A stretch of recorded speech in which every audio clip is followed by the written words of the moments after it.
Good morning everyone! Ayan, so magluluto tayo guys ngayon ng ating dinuguan, pork dinuguan guys. So, na-prepare ko na guys yung mga ricado niya. So, may luya tayo, sibuyas, bawang, at yung green chili natin, tatlo. At siyempre yung pangpalasa natin, no? May may laurel. Siyempre yung durog na paminta natin guys. Ayan. So yung fork natin guys. So igigisa natin guys. Mamaya pa ako kukuha ng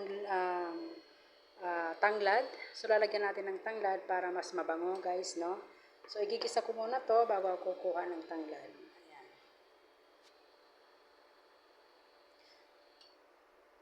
Ayan, so nakapainit na tayo ng ating mantika, ng ating kawali. So magigisa na tayo guys. Ayan, gisa na tayo guys. Unahin natin yung luya.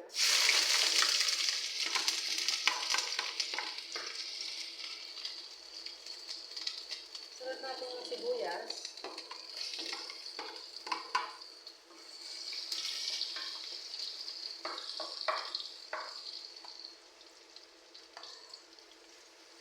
Ayan, so sunod natin yung bawang.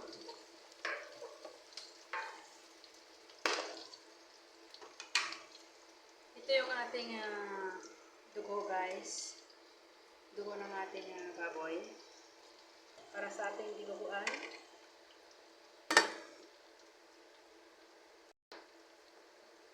Lagay na natin yung dinuguan pork guys. Kisa na natin, no? Hanggang sa palambutin natin.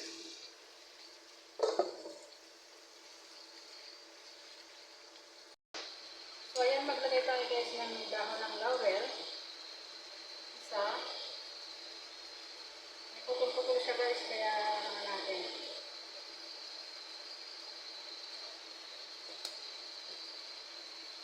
At siyempre yung durog natin na paminta.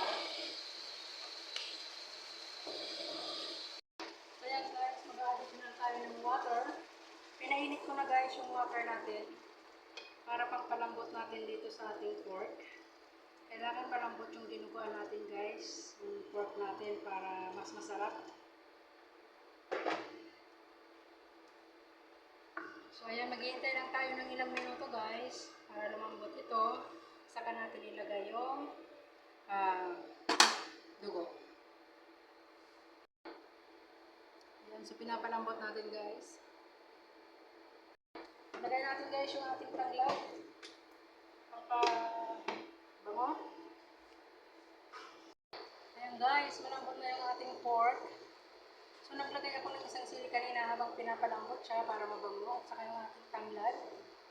Grabe guys, bango. Lalagyan natin yung ating dugo. Additional pa ako guys ng dalawang sili. Hindi ko siya dudurugin para hindi maanghang kasi may bata po kami.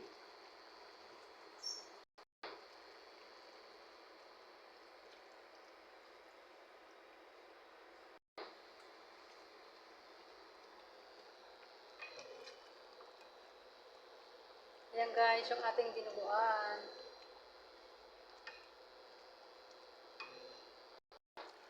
Ayan guys, luto na yung ating dinuguan. Thank you so much everyone!